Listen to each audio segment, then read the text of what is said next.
नमस्कार। विवाह के विरोध में आज मैं एस.एन. विनोद आपके सामने रूबरू हूँ। सर्वप्रथम आप सभी को आज हिंदी दिवस की शुभकामनाएं, हार्दिक बधाइयाँ। आज हिंदी दिवस है।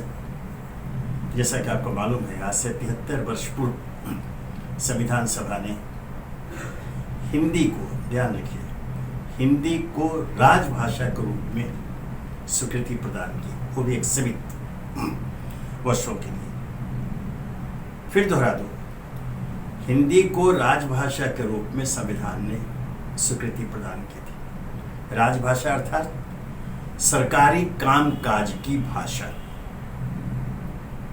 यहां सवाल यह उठता है, और बिल्कुल वाजिब है उठना, कि राष्ट्रभाषा क्यों नहीं। जब हमने संविधान सभा में अपने आजाद भारत के लिए राष्ट्रगान, राष्ट्रध्वज आदि को स्वीकृति दी, उस समय यह चर्चा उठी कि राष्ट्रभाषा।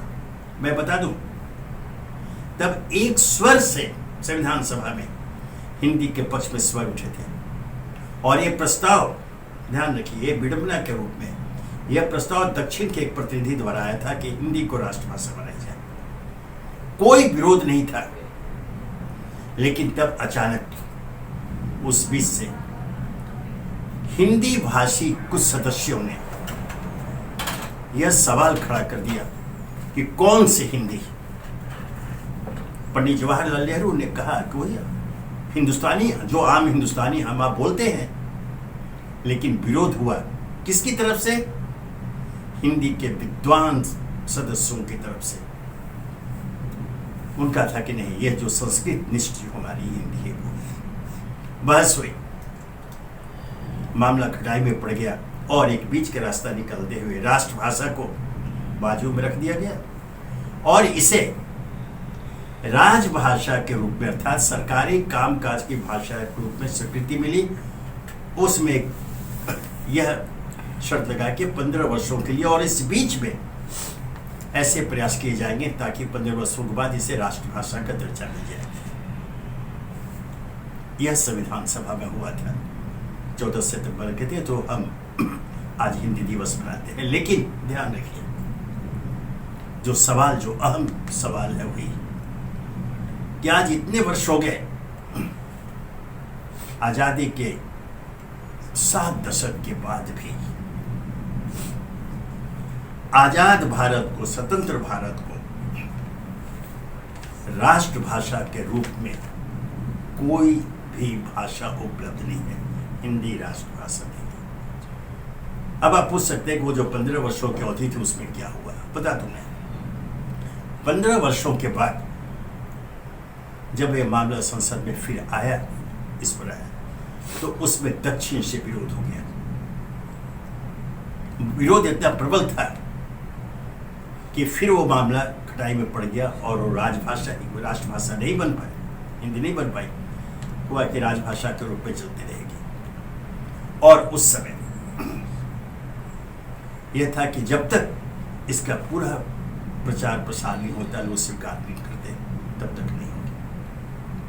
और संविधान में फिर एक संशोधन हो गया कि जब तक देश के हर राज्य, प्रत्येक राज्य की सहमति नहीं होगी, राष्ट्रभाषा का दर्जा नहीं मिलेगा। यह विडंबना है। और इस बीच में कहा जा रहा है कि यह विरोध क्यों हुआ, जो दक्षिण का विरोध, जबकि संविधान सभा में कोई विरोध नहीं था, और दक्षिण के एक प्रतिनिधि ने यह प्रस्ताव दिया था हिंदी को राष्ट्रभाषा बनाने का। फिर विरोध क्यों हुआ?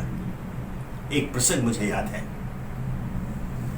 बनारस हिंदू विश्वविद्यालय में कार्यक्रम था, क्या हुआ था वहां, के करुणानिधि, उस समय दक्षिण के बड़े नेता तमिलनाडु को आए हुए थे।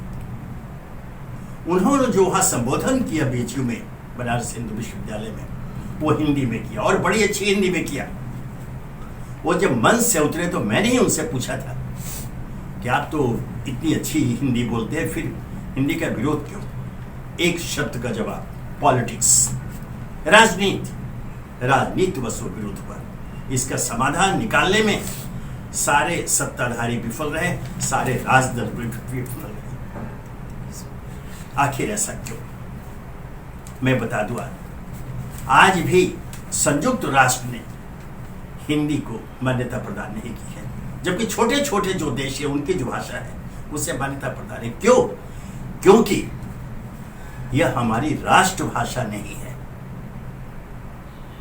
आज हम बड़े प्रसन्न होते हैं, हिंदी दिवस मना रहे हैं, राजभाषा हिंदी, सरकारी कामकाज की भाषा। अब संविधान में तो दे दिया राजभाषा दिवस भी मना रहे हैं, हिंदी दिवस मना रहे हैं कि सरकारी कामकाज में, लेकिन क्या सरकारी कामकाज की भी हिंदी हो रही है? ये ठीक है कि उसमें काफी सुधार हुआ है, लेकिन आज भी कड़वा सच यही है कि सरकारी कामकाज में वर्चस्व अंग्रेजी का ही है। यह एक सच है, एक कड़वा सच है, इसे कोई इनकार नहीं कर सकता। आज 7 दशक के बाद भी अगर यह स्थिति है तो फिर कौन सी हिंदी और कौन सा हिंदी दिवस, किस बात पर प्रफुल्लित होते हैं?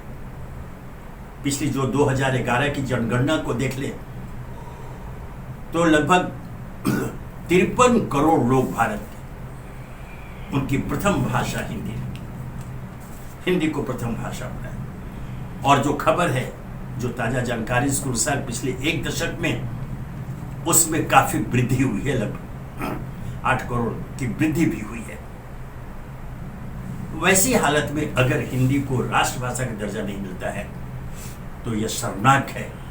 जिस 14 सितंबर को, जिस पर हम गौरव से आज हिंदी दिवस मना रहे हैं, को राजभाषा का दर्जा दिया गया था, बल्कि तो सच्चाई यह है, और इसे मोटी रेखाओं में मैं चिन्हित करना चाहूंगा कि उस दिन हिंदी पराजित हुई थी, विजयी नहीं हुई थी, क्योंकि उसे राष्ट्रभाषा के दर्जे से वंचित रख दिया गया था। कितने शर्म की बात है। आज हम विश्व गुरु बनने की बात करते हैं। विश्व का सबसे बड़ा लोकतंत्र भारत है और उसकी अपनी कोई राष्ट्रभाषा नहीं, और हम प्रफुल्लित हो जाते हैं हिंदी दिवस मना करके। इस दिशा में सबसे जो सर्वाधिक दुखद पहलू है भैया कि इस दिशा में वो सारे संगठन जो हिंदी के नाम पर, उनके बहुत सारे संगठन हैं, चला रहे हैं, उनको सरकारी अनुदान वगैरह भी मिला करते हैं, उनको मान सम्मान प्रतिष्ठा मिलती है उनके पदाधिकारियों को। इस दिशा में क्या उन्होंने कभी प्रयास किया? क्या कभी संसद में यह प्रस्ताव आया कि भारत की अपनी राष्ट्रभाषा होनी चाहिए, हिंदी को दर्जा प्रदान किया जाए? नहीं आया। क्यों? क्यों उदासीन है सभी राजदल? क्यों उदासीन है वो सारी संस्थाएं जो हिंदी के नाम पर सरकारी अनुदान ले रहे हैं, बढ़ चढ़कर हिंदी के प्रचार प्रसार की बातें करते हैं? शर्म से डूब बनना चाहिए उन्हें। यह बहुत ही दुखद है। इसलिए आज मैं यह मानता हूं कि विलंब से ही सही, आज भी अगर यह संकल्प लिया जाए कि हिंदी को राष्ट्रभाषा का दर्जा दिया जाए और यह पहल सत्ता पक्ष करे, संसद में उनको पूर्ण बहुमत प्राप्त है और कोई विरोध नहीं होगा। जैसे मैंने कहा था कि अगर दक्षिण के करुणानिधि ने विरोध किया था सिर्फ राजनीति के नाम पर, वो विरोध किए थे, लेकिन उन्हें समझाया जा सकता है जिस प्रकार हिंदी भाषा को प्रथम भाषा के रूप में राष्ट्रीय स्तर पर स्वीकृति प्रदान हुई है, हो रही है, उन्हें समझाया जा सकता है। इस दिशा में पहल तो कोई करे, कोई पहल नहीं कर रहा है। पिछले दिनों एक इसी तरह किसी कार्यक्रम में मैंने ये सवाल उठाया था तो मुझे जवाब मिला, किसी एक संस्था के पदाधिकारी ने जवाब दिया कि उन्होंने एक पत्र लिखा है। भाई साहब, एक पत्र लिख देने से अगर हिंदी को राष्ट्रभाषा का दर्जा मिल जाए तो फिर संविधान सभा का ये नहीं होगा। इसके लिए सतत निरंतर प्रयास करना होगा, एक आंदोलन छेड़ना होगा, और ये एक ऐसी मांग है जिसमें पूरे देश का, पूरे भारत के लोगों का, समस्त भारतवासियों का समर्थन मिलेगा। और मैं यह बता दो, आप प्रयास करें, जिस दक्षिण ने विरोध किया था वो दक्षिण भी इस मामले में साथ देगा। अभी पिछले दिनों तमिलनाडु जाने का अवसर मिला था। मुझे याद है, मैं जहां भी जो बाजार में जाता था कुछ सामान खरीदने, कुछ करने के लिए, हर जगह लोग हिंदी में बात करते थे। एक सैलून में मैं गया अपने बाल कटवाने के लिए, वहां मैंने उस सज्जन जो मेरे बाल काट, मैंने पूछा, वो हिंदी में उससे बात कर रहे थे, वो दक्षिण भारतीय थे। मैंने पूछा कि भाषा को लेकर के आप तो बड़ी अच्छी हिंदी बोलते हैं, बोल के हाँ हम लोग सभी बोलते हैं, कोई दिक्कत नहीं है ना। तो यह स्थिति है और इसीलिए मैं कहता हूं कि इस पर प्रयास किया जाए, कोई पहल तो करे।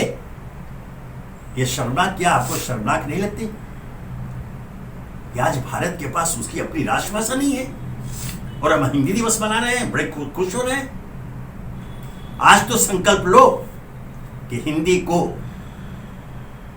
राष्ट्रभाषा के रूप में संविधान के अंतर्गत स्थान दिलाने के लिए प्रयास किया जाएगा। मांग शुरू तो हो, एक पत्र लिखने से नहीं होगा। और यह सबसे बड़ी चुनौती, बल्कि मैं चुनौती तो सत्ता पक्ष को, वो हिंदी के पक्षधर रहे हुए हैं। जो भारतीय जनता पार्टी जिसके नेतृत्व में केंद्र में सरकार है, बल्कि देश के अन्य राज्यों में लगभग पूरी कुछ अपवाद छोड़ दे तो भारतीय जनता पार्टी की सरकार है, प्रचंड बहुमत उन्हें प्राप्त है संसद में। अटल बिहारी वाजपेयी, उमरता लाल कृष्ण आडवाणी जैसे सारे हिंदी के समर्थक थे। संयुक्त राष्ट्र में हिंदी में भाषण देने वाले अटल बिहारी वाजपेयी थे। वो तो पहल करें, और अगर वो पहल करें और दिल से पहल मतलब और दिल से इस दिशा में प्रयास करेंगे तो फिर हिंदी को राष्ट्रभाषा का दर्जा देने से कोई नहीं रोक सकता है। सभी का समर्थन प्राप्त होगा। जो राजनीति के कारण जो इक्का दुक्का जो विरोधी हैं, विशेषकर दक्षिण में, उनसे बात की जाए, उनको समझाया जाए। यह राष्ट्र के मान की बात है, किसी एक भाषा की बात है, राष्ट्र के मान की बात है। शुरू में कहा गया, बहुत सारी बातें हुई कि तकनीकी शिक्षा के लिए अंग्रेजी के सहारा लेना पड़ता है। हाँ, पिछले दिनों हाल के ऐसे प्रयास हुए हैं। आज मेडिकल से लेकर इंजीनियरिंग से लेकर अन्य तकनीकी शिक्षा हिंदी में कराने की व्यवस्था की जा रही है। बहुत जगह शुरू भी हो चुका है। यह प्रयास शुरू हुआ, लोगों ने समर्थन दिया। पुस्तकों की उपलब्धता की बात हुई, पुस्तकें तैयार हो रही हैं। तो यह काम अगर आज से 70 साल पहले हुआ होता तो आज तो स्थिति बदली हुई होती। खैर, विलंब से ही सही, मेरा यही आग्रह है कि हिंदी दिवस के अवसर पर यह संकल्प लिया जाए कि अगले हिंदी दिवस के पहले ऐसा वातावरण तैयार हो कि एक राष्ट्रीय स्तर पर ऐसी मांग उठे कि विश्व के सबसे बड़े लोकतंत्र भारत को उसकी जुबान अर्थात राष्ट्रभाषा मिल जानी चाहिए और वह स्थान हिंदी को मिले, दूसरे को नहीं। मैंने जैसे कहा, अभी जो आंकड़े जो सरकारी के जनगणना के आंकड़े हैं, उसके अनुसार आधी से ज्यादा आबादी की प्रथम भाषा हिंदी है। और अन्य, जैसे मैंने दक्षिण के उदाहरण दिए, अन्य प्रांतों में चले जाए, राष्ट्रीय संपर्क की भाषा हिंदी ही है। हिंदी एकमात्र भाषा है जो राष्ट्रीय संपर्क की भाषा है। उत्तर से लेकर दक्षिण तक, पूर्व से लेकर पश्चिम तक, आप भूल जाइए, हिंदी के माध्यम से आप देश के किसी भाग में, किसी भी क्षेत्र में संपर्क स्थापित कर सकते हैं और अपनी बातों को रख सकते हैं, दूसरों की बातों को समझ सकते हैं। यह सामर्थ्य सिर्फ हिंदी में है। बावजूद इसके अगर हिंदी को राष्ट्रभाषा का दर्जा नहीं मिला तो यह दुखद है, यह पीड़ादायक है। इसलिए फिर दोहराना ही है कि विलंब से ही सही अभी प्रयास करें, विश्व के सबसे बड़े लोकतंत्र भारत को उसकी जुबान मिल जाए, हिंदी को राष्ट्रभाषा का संवैधानिक दर्जा मिल जाए। यह राजभाषा, यह जो बिल्कुल एक झुलझुला थमा दिया है सरकारी कामकाज के भाषा में, इससे बहुत दिनों तक बहलाया नहीं जाए। यह बहलाने की बात है। हमें राष्ट्रभाषा चाहिए और राष्ट्रभाषा के रूप में हम हिंदी को स्थापित देखना चाहते हैं और यह पूरे भारत की आत्मा की आवाज है। यह भारत वासी चाहते हैं कि उनकी जुबान उन्हें दी जाए। यह शब्द की बात है। आज जब जैसे मैंने संयुक्त राष्ट्र की बात की, सिर्फ इसलिए कि हमारी कोई राष्ट्रभाषा नहीं है, आज तक वहां हिंदी को स्थान नहीं मिला, जबकि छोटे छोटे देशों को वहां मान्यता प्राप्त है। कितने शर्म की बात है। विश्व गुरु होने की बात करते हैं, विश्व गुरु होने का दावा करते हैं हम, और हमारी अपनी भाषा नहीं। इसलिए आज हिंदी दिवस के अवसर पर, हालांकि इस हिंदी दिवस को बनाते क्यों है, क्योंकि इसे संविधान में आज के दिन राजभाषा का दर्जा प्राप्त हुआ था। दोहरा दो, राष्ट्रभाषा का नहीं। यह हिंदी की पराजय है। उस दिन हिंदी पराजित हुई थी विजयी नहीं हुई थी कि हम इस तरह से हिंदी दिवस को खुशियां मना रहे हैं। यह तो हमारे लिए शर्म की बात है।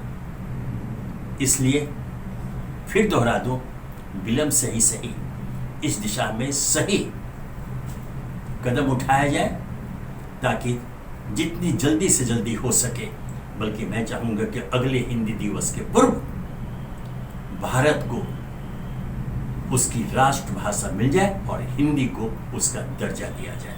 नमस्कार।